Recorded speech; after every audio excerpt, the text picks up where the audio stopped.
आज जो मैंने टॉपिक लिया है ये बड़ा देखने में बड़ा सिंपल सा लगता है। पौधों और जंतुओं में अंतर। कहने का मतलब प्लांट्स एंड एनिमल्स के बीच जो डिफरेंस है, मैं थोड़ी सी उस पर चर्चा करूंगा। बड़ा आसान लगता है कई बार, और एग्जाम्स में कई बार क्वेश्चंस भी आ जाते हैं, और वहाँ पर ओवर कॉन्फिडेंस में हम लोग गलती भी कर लेते हैं। तो आइए एक बार देख लें पौधे और जंतु में क्या फ़र्क है। थोड़ा सा चाइल्डिश भी लग रहा है, लेकिन ज़रा इसको देख लें, शायद कोई नई बात आपको पता चल जाए। तो आइए देखते हैं difference between plants and animals. आकार, साइज की बात करें तो आप जानते हैं जंतुओं का है एक समय बाद उनका आकार निश्चित होता है, अर्थात उसमें अब ग्रोथ वृद्धि नहीं होती। लेकिन पौधों की खास बात यह है कि उनमें आजीवन वृद्धि होती है। ये एक बेसिक डिफरेंस है। क्लियर। दूसरा देखिए क्या है, क्लोरोफिल। क्लोरोफिल मैंने बताया था लवक प्लास्टिड वाले चैप्टर में, क्लोरोफिल जिसमें क्लोरोफिल की सहायता से पौधे क्या करते हैं, भोजन बनाते हैं और उनका अपना पोषण होता है। तो यहाँ क्लोरोफिल की बात जहाँ तक है, तो कुछ परजीवी पौधों, फंगी या बैक्टीरिया पौधों को छोड़कर बाकी सभी पौधों में क्लोरोफिल पाया जाता है, और इसीलिए पौधों को क्या बोलते हैं, स्वपोषी, ऑटोट्रॉफ, क्योंकि ये अपना भोजन खुद बनाते हैं ये क्लोरोफिल की सहायता से। पौधों की बात हो गई है। कुछ परजीवी पौधों, फंगी, बैक्टीरिया को छोड़कर बाकी सभी पौधों में क्लोरोफिल पाया जाता है। जंतुओं में क्लोरोफिल नहीं पाया जाता है। लेकिन अपवाद, इससे प्रश्न भी आए हैं, और एक बार फिर मैं आपको इसको इसीलिए ध्यान दिला रहा हूं। यूग्लिना है तो जंतु, बेसिकली जंतु और पौधों के बीच की कड़ी कहा जाता है यूग्लिना को। ये एक प्रोटोजोआ है, ठीक है, और ये प्रोटोजोआ है और ये जंतु और पौधों के बीच की कड़ी है। क्या है, इसमें क्लोरोफिल पाया जाता है। अगर प्रकाश की उपस्थिति हो तो यह प्रकाश संश्लेषण के द्वारा भोजन प्राप्त कर लेता है, बना लेता है, क्योंकि इसमें क्लोरोफिल पाया जाता है जंतु होते हुए भी। इसीलिए मैंने लिखा है एक्सेप्शन, इसमें याद रखिए यूग्लिना, राइट।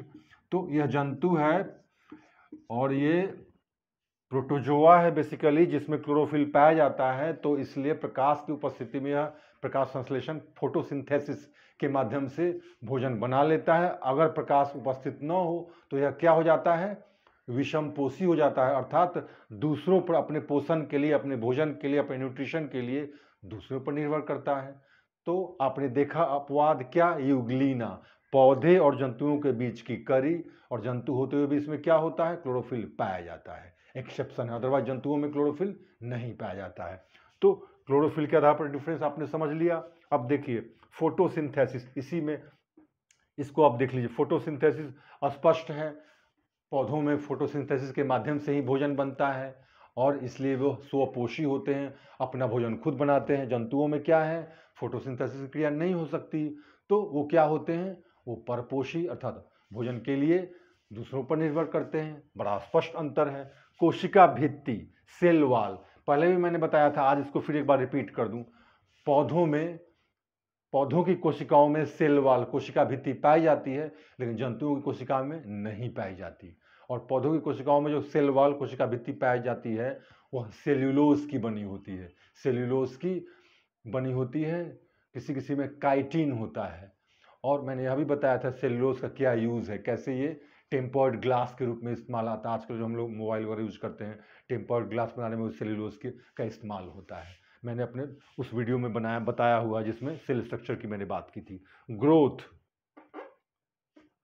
ग्रोथ जैसा मैंने बताया आपको एक बार पुनः, जो जैसे मैंने बताया आकार निश्चित होता है जंतु का, लेकिन पौधों में आकार जो कि बाद के समय तक, लास्ट तक उसमें ग्रोथ है, तो जाहिर सी बात है आकार में वृद्धि होगी।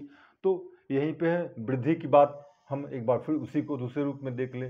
ग्रोथ, जो जंतुओं में है ग्रोथ, ये ग्रोथ एक समय बाद आप नहीं देखेंगे, लेकिन पौधों में, प्लांट्स में ग्रोथ आप आजीवन देखेंगे।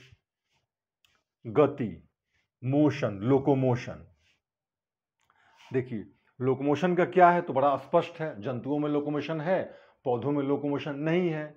एक बड़ा सिंपल सा एक डिवीजन या अंतर है। लेकिन यहाँ पे जो मैं दिखाना चाह रहा हूँ, डायटम्स, ऑक्सीलेटोरिया, क्लेमाइडोमोनास आदि ऐसे पौधे हैं जिनमें गति होती है, और कई बार यहाँ से प्रश्न आते हैं। इसीलिए मैंने इस इस टॉपिक को चूज किया है।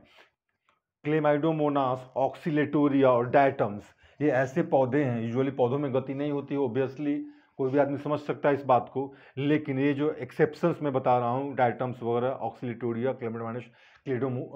क्लेमाइडोमोनास, इनमें गति होती है। ठीक उसी प्रकार देखिए, जंतुओं में गति होती है, बड़ा स्पष्ट लोकोमोशन होता है, लेकिन देखिए मूंगा, स्पंज, कोरल, ये क्या होते हैं, ये जंतु कैटेगरी में आते हैं और ये स्थिर होते हैं। तो कई बार आप देखेंगे कि क्वेश्चंस इन एस्पेक्ट से यहाँ से पूछ सकते हैं। ये पौधे और जंतुओं का अंतर 4 स्टेटमेंट दे सकते हैं वो, और स्टेटमेंट में वो कुछ ऐसी बात देंगे अगर आपने उसको लाइटली लिया या ध्यान नहीं दिया, हो सकता है आपसे वो प्रश्न गलत हो जाए। तो मैंने इसीलिए इस टॉपिक को लिया है। एक्सेप्शंस की जो मैंने बात की उसको ध्यान रखना है, बस यही है। अगर आप ध्यान से एक बार सुन लेंगे तो well and good. Thank you.